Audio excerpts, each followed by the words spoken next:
Bienvenue sur Ici Beyrouth. Dans cette vidéo, nous allons pencher sur la répartition des sièges au sein des listes qualifiées. Mais avant, les explications relatives à la loi électorale et à la répartition des sièges entre les différentes listes sont disponibles dans la vidéo explicative, accessible en suivant le lien dans la description. Pour bien saisir la répartition des sièges au sein d'une même liste en prenant en compte des votes préférentiels, nous allons nous baser sur les résultats de 2018 de la circonscription du Mont-Liban 4, qui comporte les Casa de Chouf et de Alay. Dans cette circonscription, 13 sièges sont à pourvoir. Nous avons tout d'abord au Chouf 3 sièges maronites, 2 sièges druzes, 2 sièges sunnites et 1 siège grec-catholique à pourvoir. Ensuite à Alay, nous avons 2 sièges maronites, 2 sièges druzes et 1 siège grec-orthodoxe.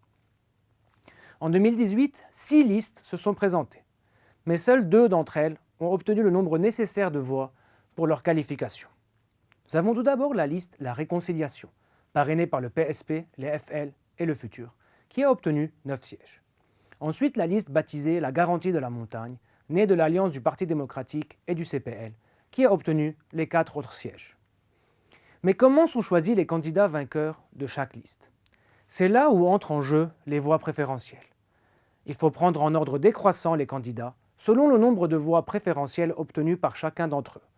Mais il faut également prendre en considération les nombres de sièges accessibles par Casa. Par exemple, en 2018, Akram Chayib, qui briguait un siège druze à Alay, a obtenu le plus grand nombre de voix préférentielles. Il est donc le premier qualifié, ce qui fait qu'il ne reste qu'un seul siège druze à Alay et 8 sièges pour la liste PSP-FL Futur. Le deuxième candidat du classement est Taïmour Jomblot, qui briguait un siège druze au Chouf. Par conséquent, après sa qualification, il ne reste qu'un seul siège druze au Chouf et 7 places pour la liste PSP-FL Futur. La troisième personne qualifiée est Mohamed El Hajjar. Il ne reste qu'un seul siège sunnite au Chouf et 6 places pour la liste PSP-FL Futur. Par le même principe, la quatrième personne qualifiée est Georges Adoué. Il reste donc 2 sièges maronites au Chouf et 5 places pour la liste PSP-FL Futur. La cinquième personne qualifiée est Bilal Abdallah, pour le dernier siège sunnite du Chouf. Donc, tous les candidats restants qui se présentaient au siège sunnite sont disqualifiés, quel que soit le nombre de voix préférentielles obtenues par chacun.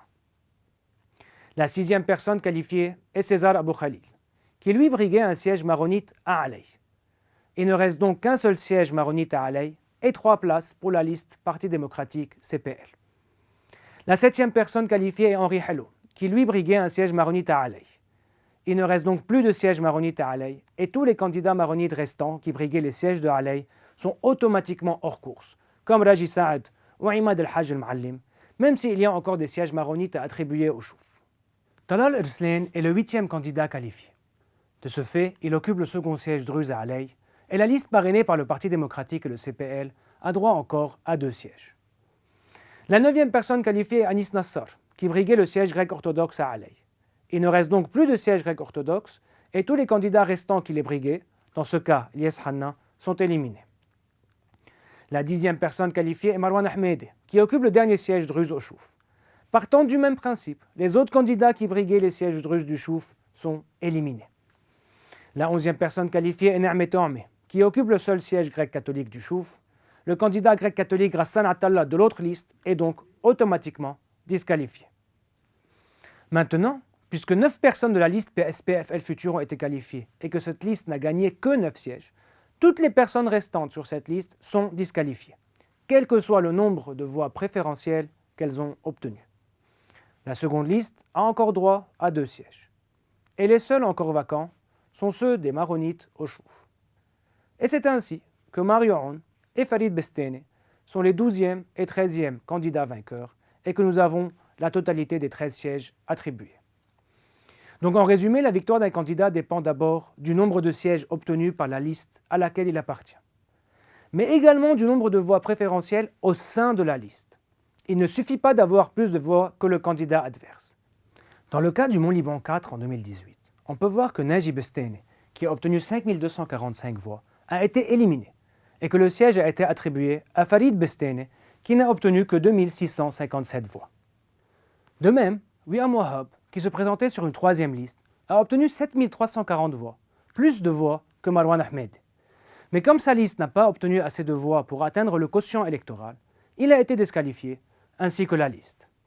Et c'est selon la même méthode que seront attribués les sièges au sein des différentes listes électorales qualifiées dans la nuit du 15 au 16 mai 2022. Pour plus d'informations sur le scrutin, rendez-vous sur la section dédiée aux élections législatives de 2022 sur notre site web www.icbeyrouth.com.